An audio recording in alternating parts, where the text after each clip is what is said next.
guys, Kelsey Smith here with Smith's Ridge Micro Dairy in Northwest Arkansas. Today I want to talk to you about how dangerous raw milk is. I'm just kidding. Please take a moment to subscribe to our YouTube channel so that we can grow and continue to do videos like this one. If we rewind to the late 1800s to early 1900s, we are in the first industrial revolution, where people are really moving into the cities. And for the first time in American history, people are not raising their own animals for raw milk or getting it from a neighbor where they know about the animal husbandry practices. In these large cities, the most popular drinks were spirits and milk.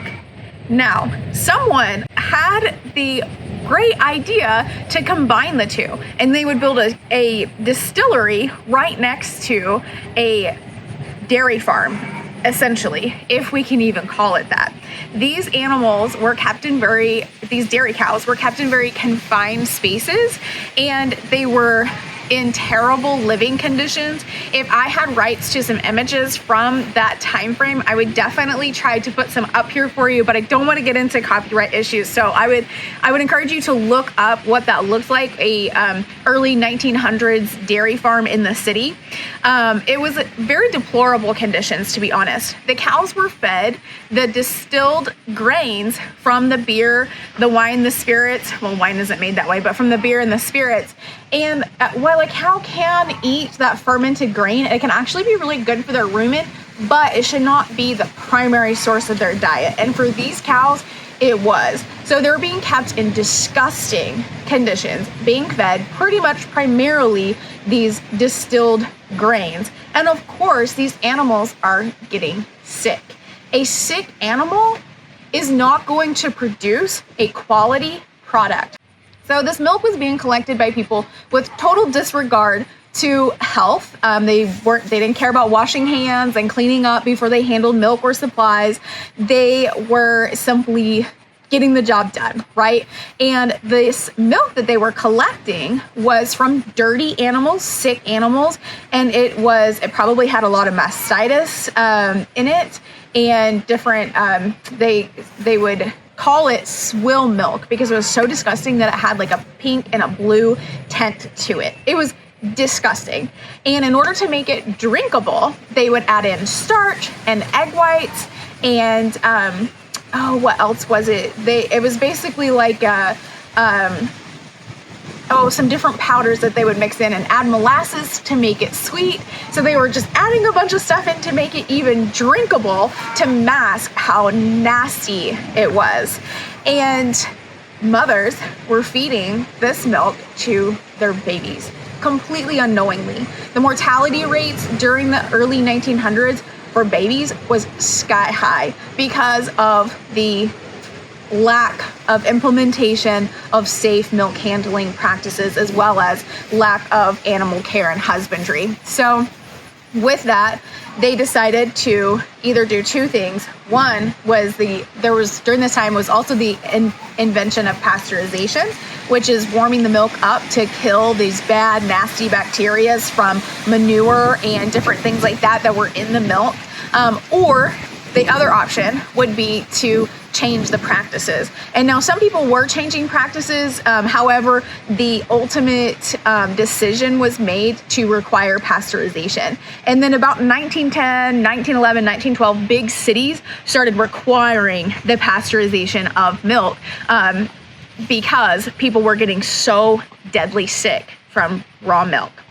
I really think it comes down to two types of milk. I think that there is milk that is produced with the intention of being consumed raw. This would be milk that has safe handling practices, healthy animals kept in good, clean conditions, as well as milk that is collected on a more commercial basis. This might be milk where the teats or the udder of the cow are not super clean. This might be milk that is collected from thousands of cows that get onto a rotary and are just being milked multiple times a day. There are different practices in place for each of these models. I don't think either one is wrong, but I think that each individual person has to do the research for what is best for their family, as well as assess what options they have. So, for example, not all raw milk is safe raw milk, like I was just saying. And you want to be close to the farmer that you're buying your raw milk from to ensure that it's a good quality source. And I actually made a list of things that you might want to ask the person producing raw milk for your family. I'm going to pull it up here. So one is the living conditions. Does the cow have clean living conditions? Is it mucked regularly? Do they have a dry bedding to sleep in? Are the udders cleaned thoroughly? We use a soft brush to get all of the hair and dirt and small pieces off, or small bits of dirt if they have anything. Also doing a disinfectant teat dip, like an iodine teat dip, to make sure that it is truly disinfected, not just soap and water. I think that that can be okay on like a family milk cow circumstance, but really not ideal for selling the raw milk. Do they have good protocol for cleaning the milking machine and equipment? Are the hoses regularly replaced whenever they start to get a little bit wore out or start to get milkstone buildup? What types of cleaners are they using to disinfect this equipment? Sanitization. So are all of the jars being sanitized, or are you bringing your own sanitized jars? Filtering the milk. The filters for your milk should be pretty clean because it was collected from clean cows. Are the cows disease tested?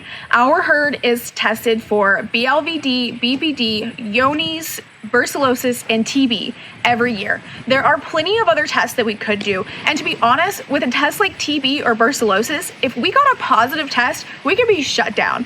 But honestly, I don't want to be selling milk from a cow that has those types of diseases, let alone feeding it to my own family. So I think that it is the due diligence of the farmer to go ahead and have these tests run, because it is so much better to be safe than sorry. Also, observations for high SCC count or mastitis, as well as doing routine tests on milk quality. And then learn about what the vaccination routine is for the animals as well, and make sure it's something that you're comfortable with. Lastly, you want to make sure that it's someone that you trust. You want to do business and purchase raw milk from someone who you know is going to implement good practices, making the best decision for the cows and for the milk that they're producing. For example, if they have to give antibiotic to help a cow get over some type of infection, you want to make sure that they're going to follow the proper withdrawal recommendations for that. I think it's really important for consumers to be educated and empowered to make the decisions for themselves to see if they would like to drink this superfood that is loaded with good bacteria, enzymes, vitamins, and minerals. It can truly be healing if it is produced for the purpose of raw milk and with these excellent protocols and standards in place to ensure that it is the highest quality. Please be sure to subscribe to our YouTube channel, and we'll see you in the next one. Happy farming.